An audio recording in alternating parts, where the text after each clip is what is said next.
power generation, etc.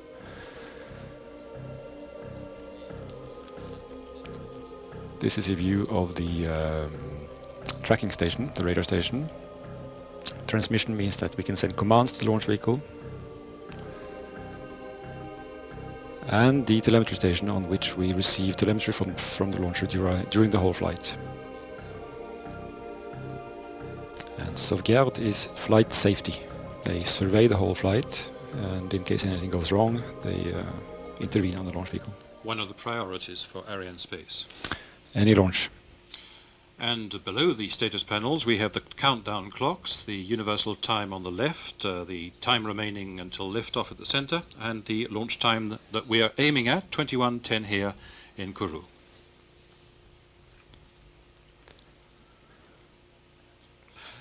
We have a picture there of Mr. Charles Bigot. He is chairman and chief executive of Airianespace. In fact, the ultimate authority in the command chain here. Indeed. What we could call the flight director. And he is seconded in this cabin by the directors of industrial. Formed in 1980 as the first industrial and commercial space transportation company in the world, Airianespace operates the Ariane launch system developed by the French space agency CNES on behalf of the European Space Agency ESA. Airianespace demonstrates European scientific and technical capabilities. It has the backing of the space industry and banks of 13 countries. Airianespace operates worldwide, with its European headquarters at Évry, just outside Paris in France, a subsidiary in Washington, D.C. in the United States, a branch office for the Asia-Pacific zone located in Tokyo in Japan.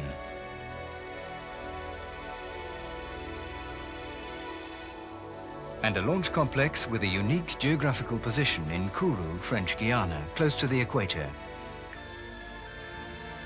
Airianespace is engaged in a long-term production program with its European space industry partners.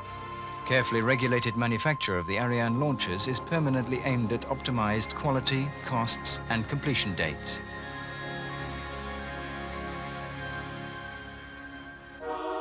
Some 12,000 highly qualified Europeans are engaged in this manufacturing activity. The success of this venture is largely due to the power and cohesion of the industrial partners involved. The principal contractors are Aérospatiale, SEP, MBB Erno of the DASA Group, BPD of the Fiat Group, Matra Marconi Space, CASA, British Aerospace, and Oerlikon Contraves.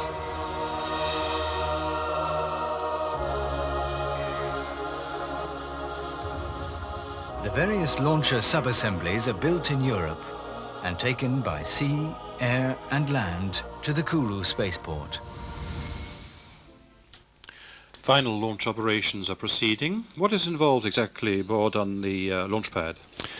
Right now they will be continuously topping up the liquid oxygen and liquid hydrogen tanks on the third stage. Those fluids are very cold, so they boil off and they need to be continuously topped up to keep the level maximum. Otherwise there are final configurations going on, and as far as the spacecraft is concerned it should just be on battery trickle charge. And we're topping up everything. In fact, we're making sure that we have sufficient ingredients before we start cooking the meal, as we could say. Olive oil. I don't have enough. Oh, send a message to Sue. Buy olive oil. Send now. If you hurry, we can still catch you at the store. Hurry? Expedite? Yeah, just learned a new word.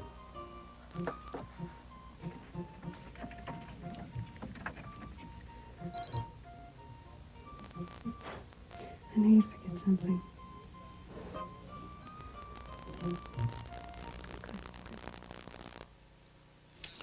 I'm not sure that my wife would appreciate that kind of intrusion on her shopping spree. No. 17 minutes away from liftoff. Everything seems to be still A-OK on this Ariane V67 mission, if you've just joined us, with Telstar 402 aboard. Launcher preparation for Ariane Flight 67 in its 42L configuration started on the 21st of July, when Ariane's first stage was taken from its cradle and hoisted vertically, then positioned and locked to the launch table in the assembly building. The same procedure was used for the second stage, raised to the level of the interstage skirt, positioned and mated.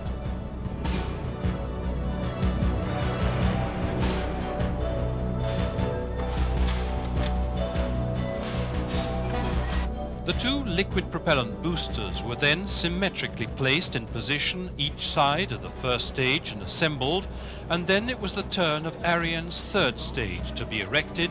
That was on the 28th of July. There remained the launcher's equipment bay, bearing all the electronics and control systems that constitute, in fact, the brains of our launch vehicle. Launcher activities were suspended on the 10th of August until the 24th, when the assembled launch vehicle on its table was slowly pulled along its track to the pad, a kilometre away, more than an hour's journey. After locking the table to its ground base by the umbilical tower, the service gantry was rolled forward. On the 1st of September, the satellite composite made its night journey from the S3B building to the forward zone to be hoisted very carefully to the summit of the launcher. Ariane Flight 67 was then ready for the countdown.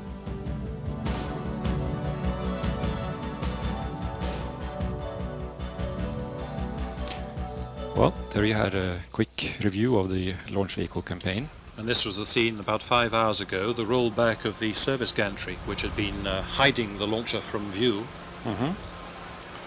It is being rolled back 5 hours before launch. It's a tricky operation, and it is a mammoth building. I think it's 8,000 tons. 3,000 tons. 3,000 tons, Yeah. It's 80 meters high. Still very heavy though. Still very heavy. The biggest metallic structure ever built in Europe, if one counts French Guiana as being Europe. Everything is still satisfactory. There's green lights everywhere. And here we have the principal actors from AT&T. We just saw Tanvir Hussain, who is the satellite mission director from AT&T, and this is Bob Brown, the Telstar 4 satellite program manager. And I can tell his wife Martha that he wants to say hello to her today.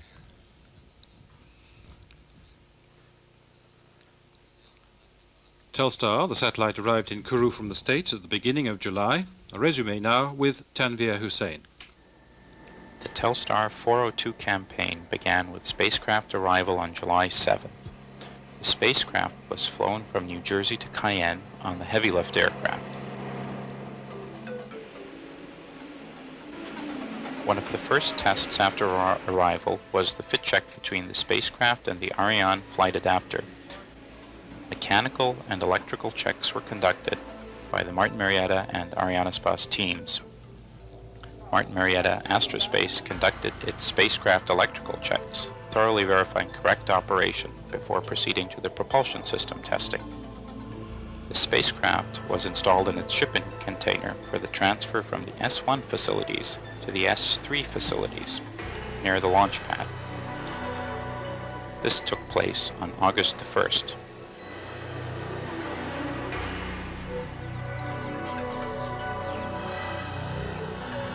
Here, the hazardous operation of loading over 2,600 pounds of hydrazine fuel took place.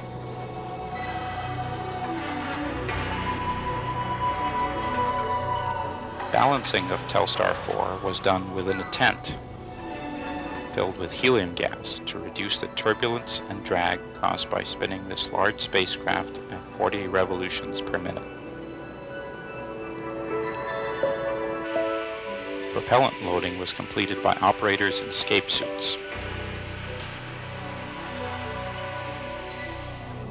The final stages of the campaign took place in the S3B facility and included the stacking of the fully fueled spacecraft onto the Ariane adapters. Telstar was then encapsulated within the Ariane 4 fairing on September 1st, and the AT&T fairing logo was installed.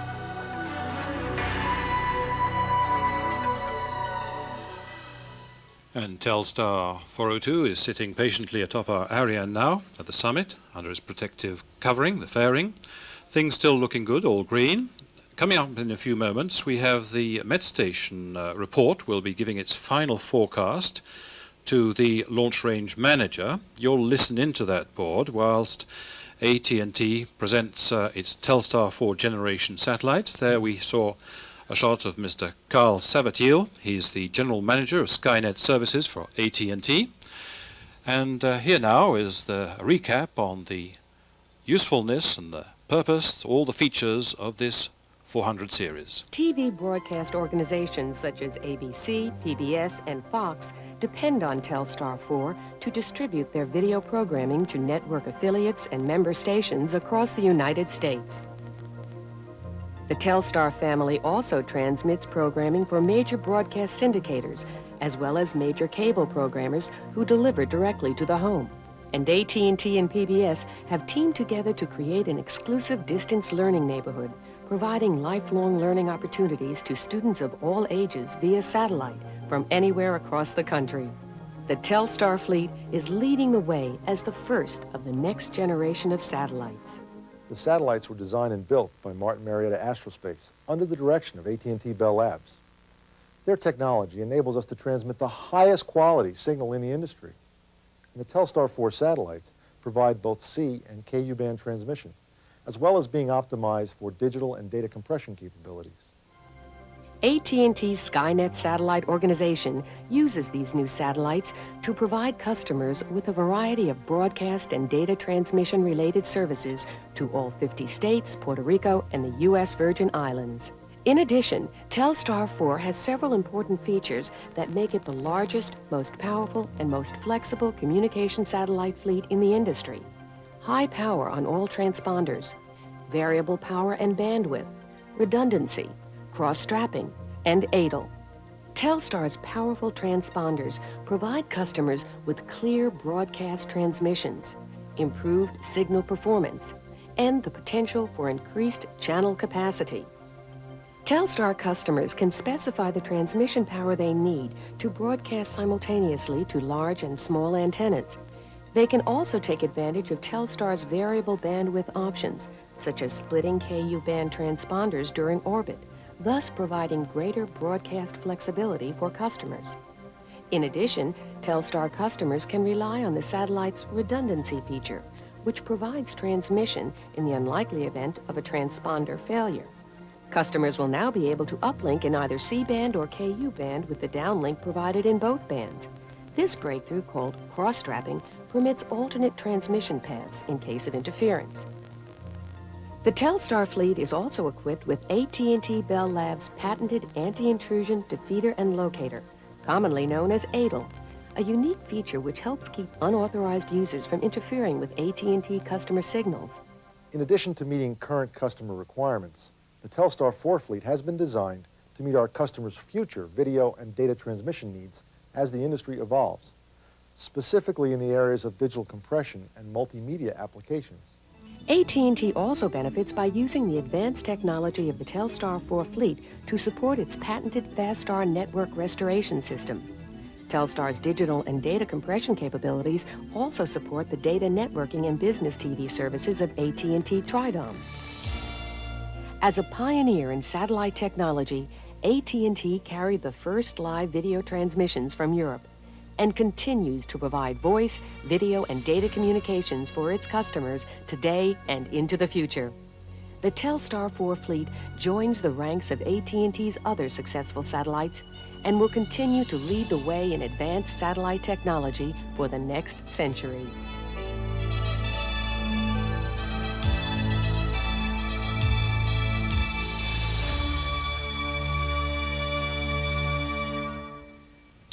Well, Board, can you give us the lowdown on the weather situation? It's okay for the entire launch window. And the green, obviously, for Meteo is green. Yes. Everything is go. Amongst our guests, we have other management from AT&T. We'll be seeing them. That's Russell McFall on the right from Martin Marietta Aerospace, and Al McRae, director of AT&T Bell Labs, on the left. And up and coming, another AT&T vision of the future. And hang on to your little electronic translators. Here they come.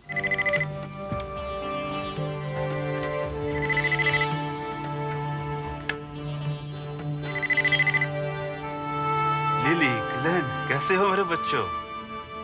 Lily, लगता है कि तुम घर जा रही हो। जी शरीनान, मैं घर जा रही हूँ।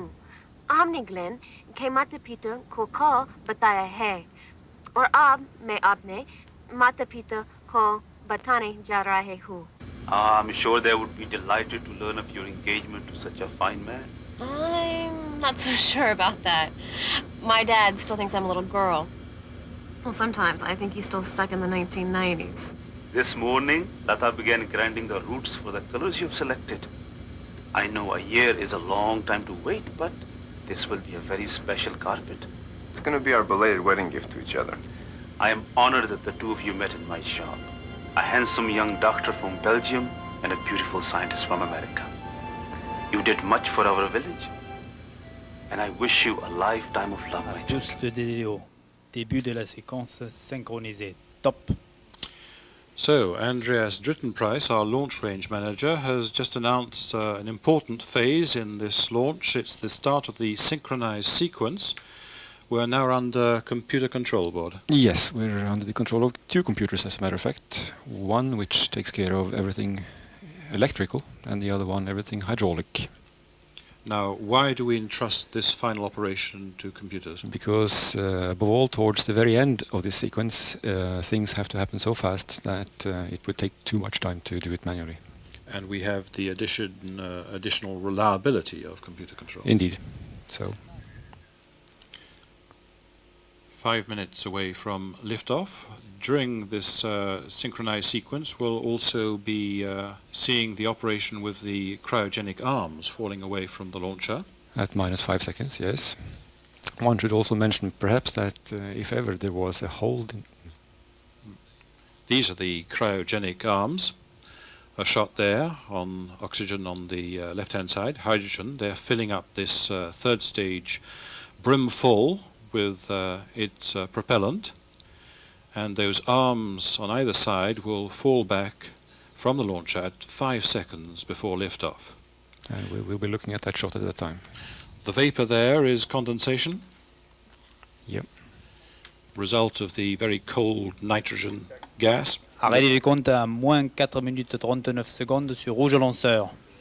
We have a red then on the launcher status, just announced by the launch range manager.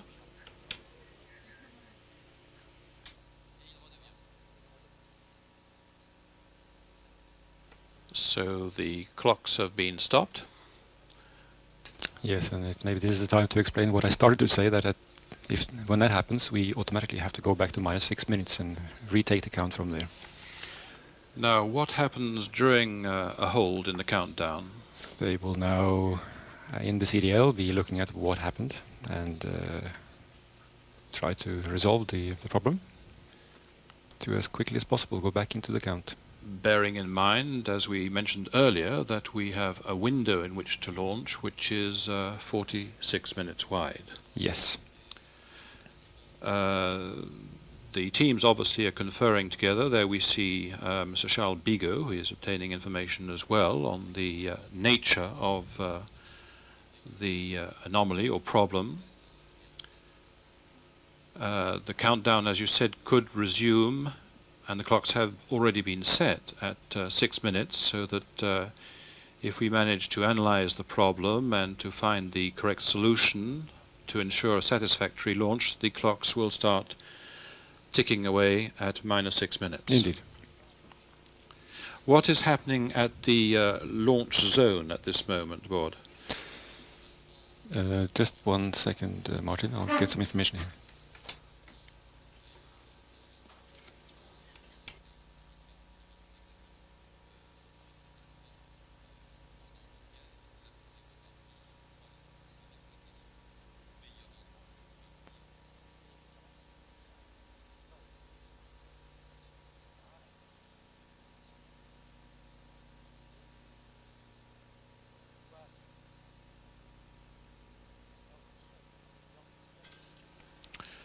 So we're still in this whole situation with investigation proceeding on to exactly why we have this red no-go sign for the launcher status.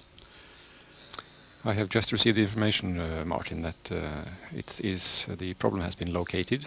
It's with a valve, and I think people are confident that the count will start up again in some minutes. Now, can I ask you again the question, what is happening at the launch zone? There isn't a human intervention. Everything is being done by telemetry between the blockhouse and the launch pad. Sure, absolutely.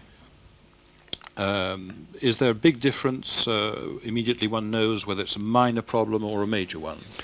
There is enough telemetry coming off the launch vehicle and the installations on the ground to quite quickly locate the problem and know whether we have a big problem or not. Yes. And a big problem is automatically, I presume, one where the countdown cannot resume in the time such left as to be by able the window. to launch within the launch window, yes. Perhaps it's an occasion to... another question. Is the third stage still being topped up? Yes. Yes, that will continue now. That would continue in a normal time until about 3 minutes before... Mm-hmm. Well, up until the arms separate from the launch vehicle. Fine. Perhaps we could use this opportunity whilst we have this hold. We've mentioned several times the launch window. How is this calculated? Sometimes you have very long windows, and other times they're very short. As a matter of fact, the launch window comes from the satellite side. There are various geometrical and illumination issues as far as the spacecraft is concerned, which means that they have a certain time frame in which the launch has to take place. The launcher itself can be launched anytime, so the constraints come from the spacecraft side. When you mentioned illumination, you mean the sun shining on the satellite? It's a question of thermal input from the sun to the spacecraft, yes. There is also the question of attitude determination of the spacecraft. They use the sun, they use the Earth to determine the attitude, and you need a certain angle in between those two bodies to be able to well determine that attitude.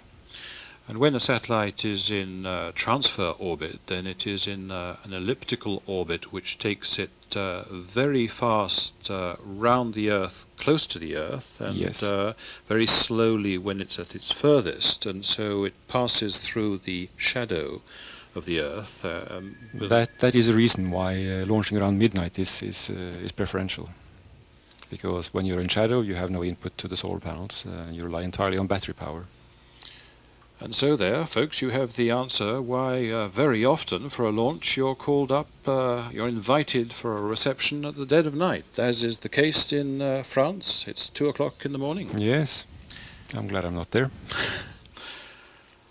Our Ariane launcher still patiently waiting until everything is analyzed and ascertained. The satellite mission director, Mr. Tanvir Hussain, there on the phone. Of course, what will be happening to the spacecraft, the Telstar spacecraft right now, is that they would have gone back to external power on the spacecraft, not to tax the onboard batteries during this waiting time. Because the satellite was put on its internal batteries at about 10 minutes. They started that operation about 10 minutes before launch. And we have the requirement that the spacecraft has to report on internal power by -3 À tous de minutes. DVO, la reprise du décompte se fera sans préavis, dès le retour au vert du lanceur. The launch range manager announcing there that the countdown can start without any warning. So everybody must stand by.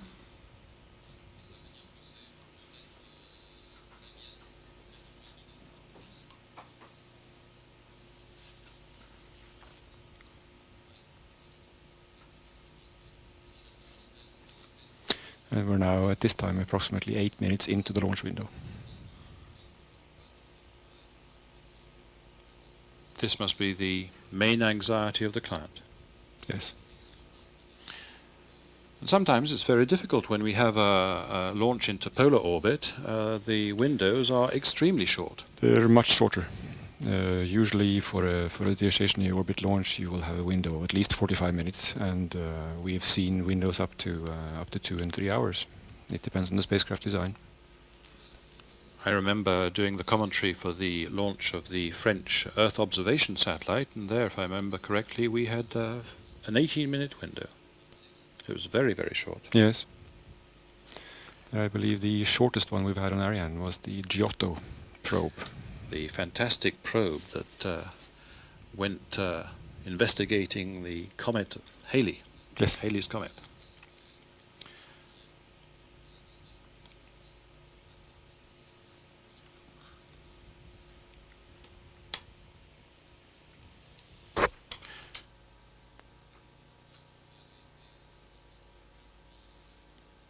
The entire chain also of ground stations is on hold. Absolutely every step in the launch process is waiting for this green light.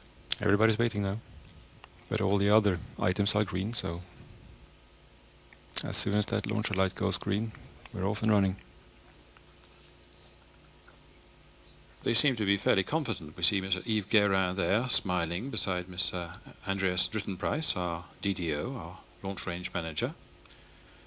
The invited guests here, watching the clocks and tapping their fingers, patiently waiting, as we all are. Yep.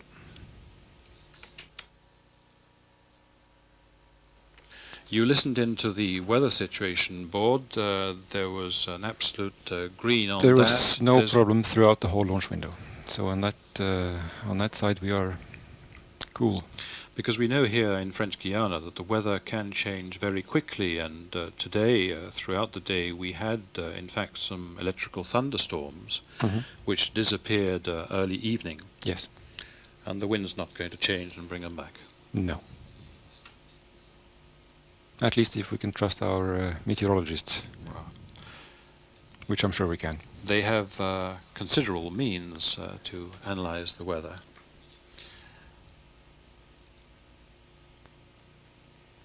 So we're now 11 minutes into the launch window.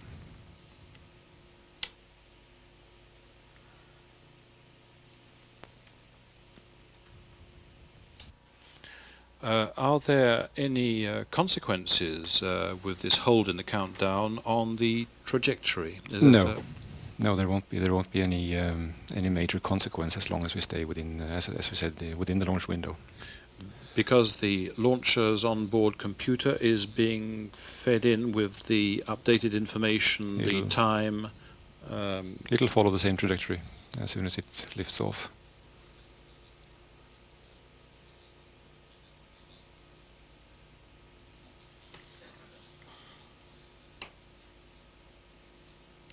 In the front there, we have Mr. Erwin Muller.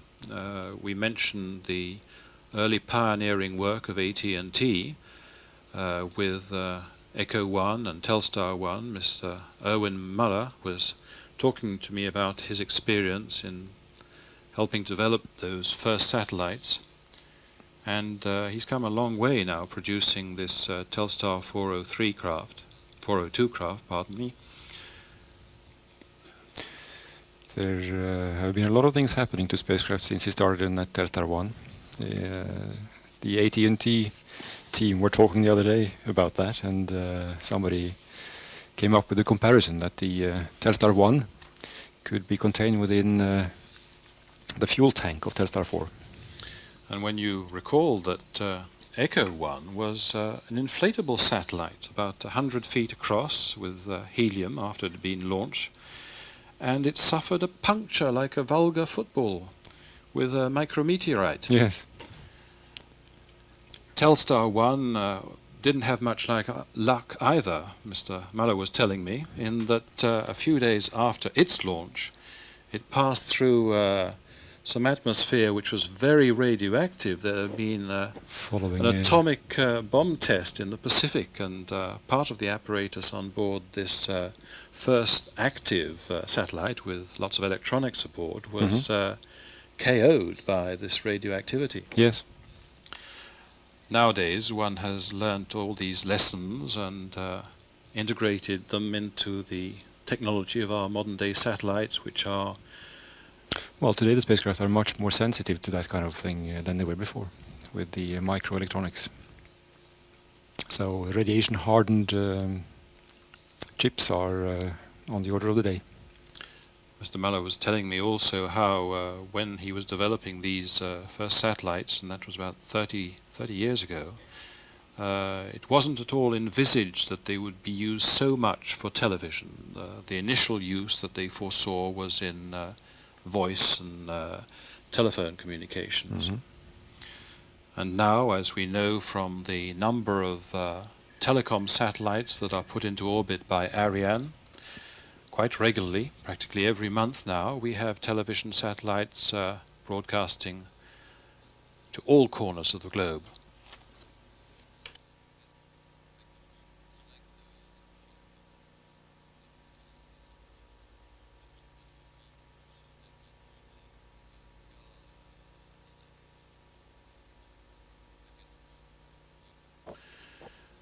Mr. Tanvir Hussain, getting more news on the situation.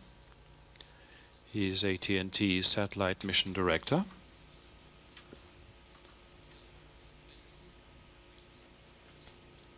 So he is in constant coordination and contact with the Hawley spacecraft ground station in the US.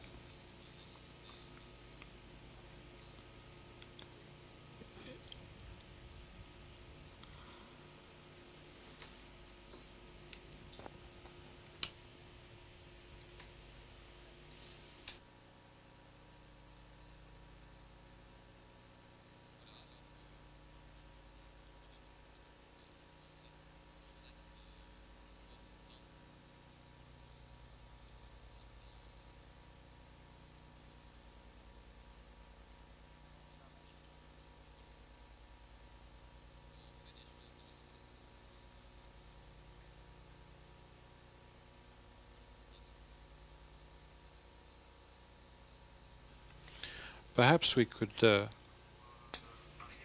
say, Board, that the analysis of the problem has to be very rigorous and extensive to find absolutely all the implications of a problem that manifests itself.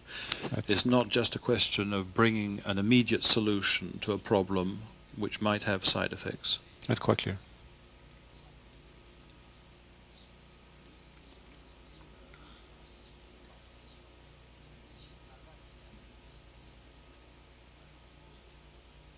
And as we mentioned earlier, we have to bring the launch vehicle back to the configuration to start the synchronized sequence at -6 minutes.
Well, Martin, I believe that we are getting close to restarting the countdown.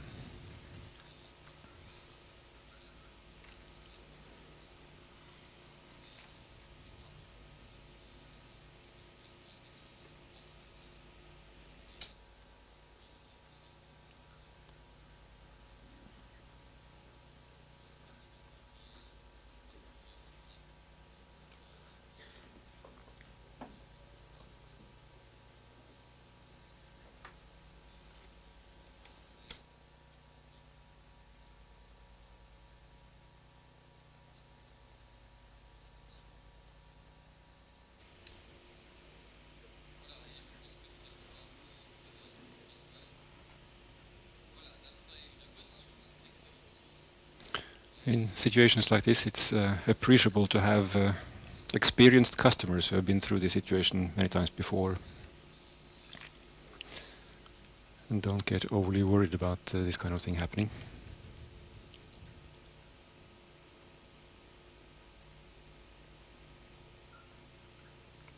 There we see in the insert Yves Guérin, the mission director. He's quite an old hand at this. He was telling me how he had been involved in the very first launches of Ariane. In fact, the ill-fated second qualification test. And he's been involved steadily over the years, and he told me that he gave up counting the number of launches in which he's been involved when it was around 40. Yes. A very experienced hand, rather, you can't unflap him. And there we have it, Tous Martin. de DDO, retour au vert du lanceur et début de la séquence synchronisée. So we're back in the synchronized sequence. H0 visé, 0 heure, 29 minutes, 44 secondes. And our new launch time is 29 minutes and 44 seconds past the hour.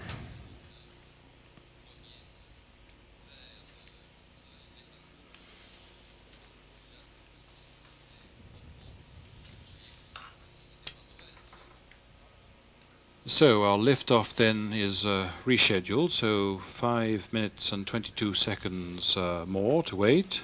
Let's hope we do not have any other interruptions.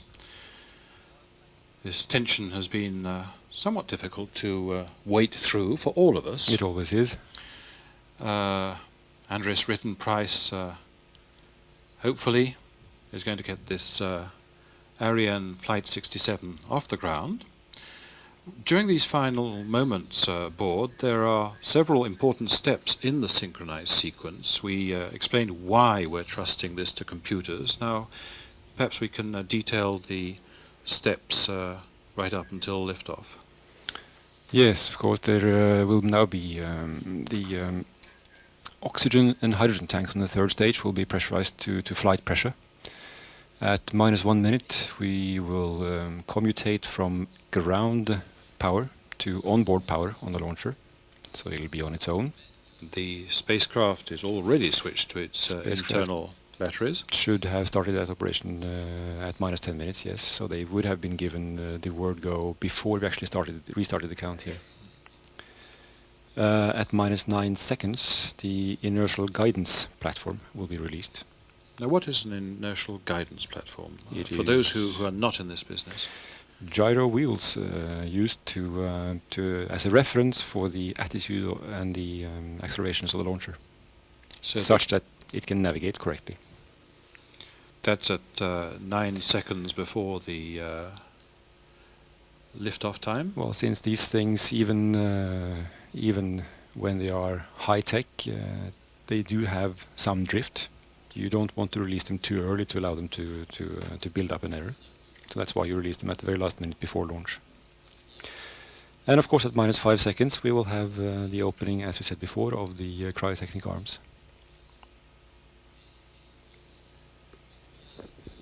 And that's not all, of course. There are other functions being performed as well.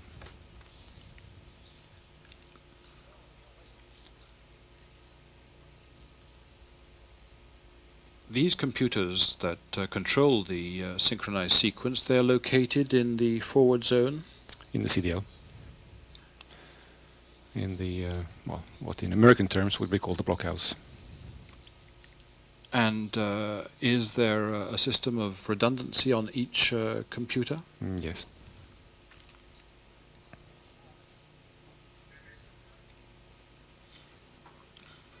The vapor that we see slightly escaping from the top at the third stage by the arms, is that vapor the loss of fuel evaporating? Is it important? How much fuel is pumped in until the last moment? Oh, it's just a trickle that goes in. But as these liquids are down to around -170 to -250 degrees C, at ambient temperatures, even though the tank is isolated, they will boil, and pressure will build up inside the tank, so you have to relieve that pressure. We see some movement here now in the Jupiter control room, because we should explain that there is a floor above us, and at that floor there is a balcony. And many of the guests like to see with their own eyes the liftoff in just over a minute and 40 seconds time. I quite understand them. It is impressive sight. It's impressive, and you feel the rumbling of its Viking engines, and you feel your rib cage throbbing away, and it's quite exhilarating. There are some other people who are situated 4 kilometers away from the pad at a viewing site called Toucan. They also have a fine view. Yes.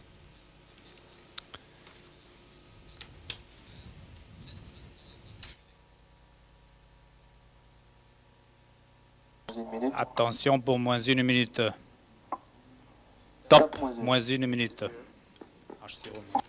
Right, the 1 minute mark is passed, and an important point before we get to the liftoff, at TVRO we have ignition of the first stage engines and the 2 liquid strap-on boosters, but not liftoff straight away, because we do performance checks of the engines to make sure that they are working correctly before releasing the launch vehicle. So there is one check done at plus 2.8 seconds, and there is a second check at about 4 seconds, and if everything checks out well, we have liftoff approximately 4.4 seconds after ignition. To make sure that we have the full thrust that is necessary. Let's watch the final sequence. À tous de DDO. Attention pour le décompte final. 10, 9, 8, 7, 6, 5, 4, 3, 2, 1. Top. Allumage. Décollage. Tous les paramètres bord sont normaux.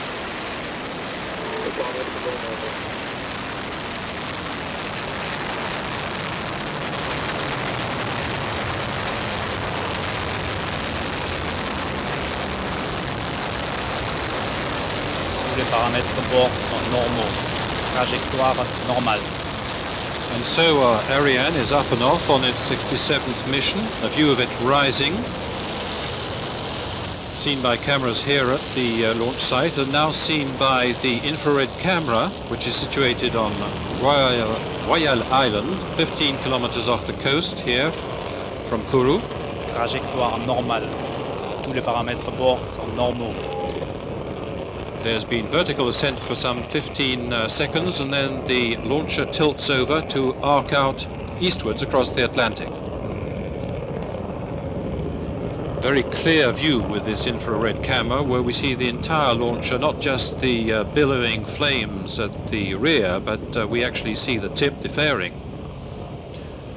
Superimposed on our screen now, we have a graph, a curve representing the, and we can actually the sound hear, is just coming in, yes. we can hear the launcher here at the Jupiter building passing overhead. A deep rumbling sound. It's rather like an underground, a tubeway sound. Yes. Superimposed then on the screen, we have the graph representing the nominal flight trajectory. The altitude is on the vertical scale, the distance from Kourou horizontally, with tous les paramètres bord sont normaux. Trajectoire normale. Everything is normal. Horizontally also we'll have the indication of the tracking stations and their viewing of the launcher as it rises.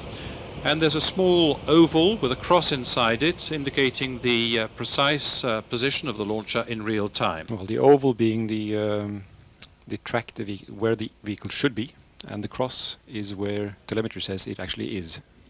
Extinction de 2 propulseurs d'appoint liquide. So the 2 liquid strap-on boosters just stopped firing. At an altitude of 42 kilometers. We should maybe then explain... Largage des pales. Tous les paramètres bord sont normaux. The liquid strap-ons were separated. The figures on the right then, very quickly. T, the time of mission, the time since liftoff. The S stands for the viewing angle from the tracking station used to the launcher. A, the altitude. We're already at 60 kilometers. And V is the velocity measured in kilometers per second. And as you can see, we are now already at 2.2 kilometers per second. Those strap-on boosters did their work with 37 tons of propellant consumed in 2 minutes and 21 seconds. Fin de propulsion, premier étage. So the first stage has finished pushing. Very, very quick progression. Séparation, premier du deuxième étage. Allumage du deuxième étage. And the second stage has Tous les started paramètres firing. à bord sont normaux. And everything is normal on board. And our launcher, which lifted off at 361 tons, is already down to the mass of 55 at the start of the second stage. And we're at 94 kilometers and almost 3 kilometers per second. All these figures, the velocity, the altitude, coming from a stream of data sent back by Ariane. There are between 1,000 and 600 parameters, Tous les different paramètres à parameters. bord sont normaux. All the, Trajectoire normale. all the parameters normal. They're beamed back to our telemetry stations. First of all, the one on the Montagne, the Hill of the Fathers tracking station. That is just next to Jupiter, not far away. Séparation coiffe. The fairing was just separated. This is the cocoon which was protecting Telstar 402 during the initial phase of the flight when it was passing through the dense atmosphere, which could have created friction and damaged it. And also, of course, from -5 hours when the launcher was on the ground, uncovered. With the rain that we had today.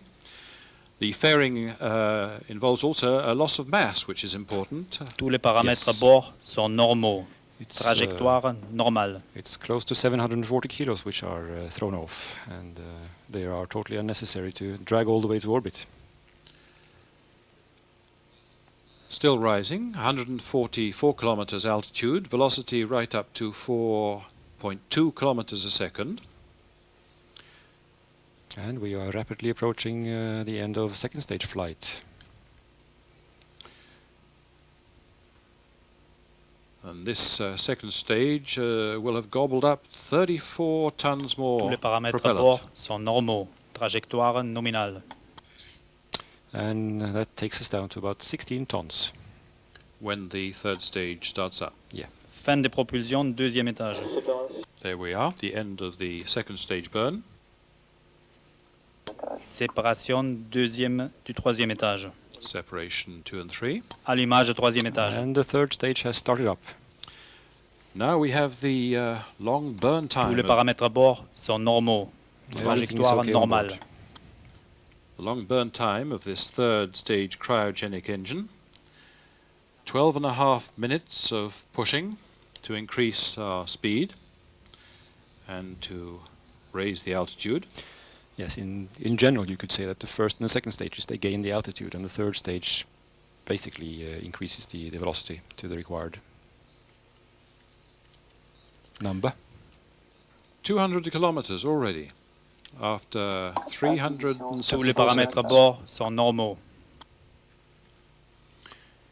Acquisition par la station natale.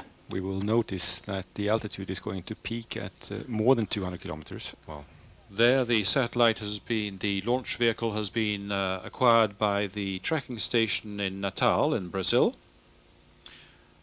There's a succession of stations all along the flight path, under the flight path, that are going to follow our launch vehicle. We mentioned the Montagne des Pères, there's Montabaur, just outside Cayenne. Further downrange then Natal, which has picked up the Ariane launch vehicle. then we will have the Ascension Island station in the middle of the ocean. Tous les paramètres à bord sont normaux. Everything's still going fine. And following Ascension, we will switch to Libreville in Gabon, in Africa. And finally, there is another station which is even further on inside South Africa. That is the tracking for the launch vehicle. Trajectoire normale. Trajectory is normal, says the DDO. There's also the tracking for the satellite once it's released. Yes, as a matter of fact, it will be picked up very quickly on this flight. It will be picked up about 16 minutes after its separation from the launch vehicle, from a station, a movable or a transportable station, which has been set up on the Isle of Mauritius. And that station was set up for the launch of 401. And then there are facilities in Guam that will be mainly responsible for all the maneuvers for this satellite to get it from its transfer orbit, the elliptical orbit, into the circular Tous les one, paramètres à bord sont normaux.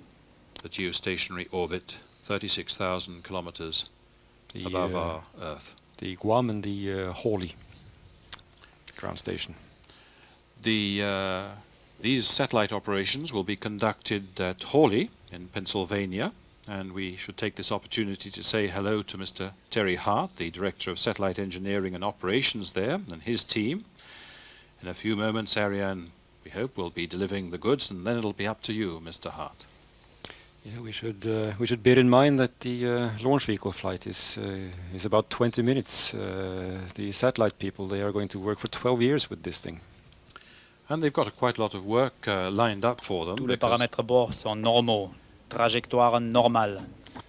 Placing the satellite into its definitive position involves quite a lot of work with, I think, 4 apogee burns to circularize the orbit. Yeah, it'll take about 1 week.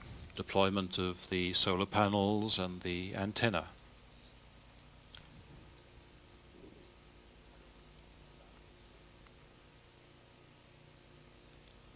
We evoked this long history of AT&T in the business of satellite telecommunications, and Mr. Muller was responsible for the Telstar 3 series of satellites, which have been going strong now, the first of them now for well over 10 years.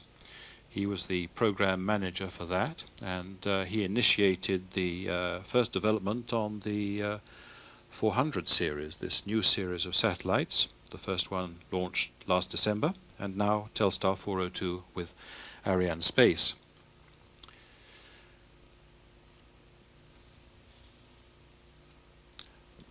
But you've been helping me with this program, preparing it. Last night you disappeared for a while, fetching another satellite.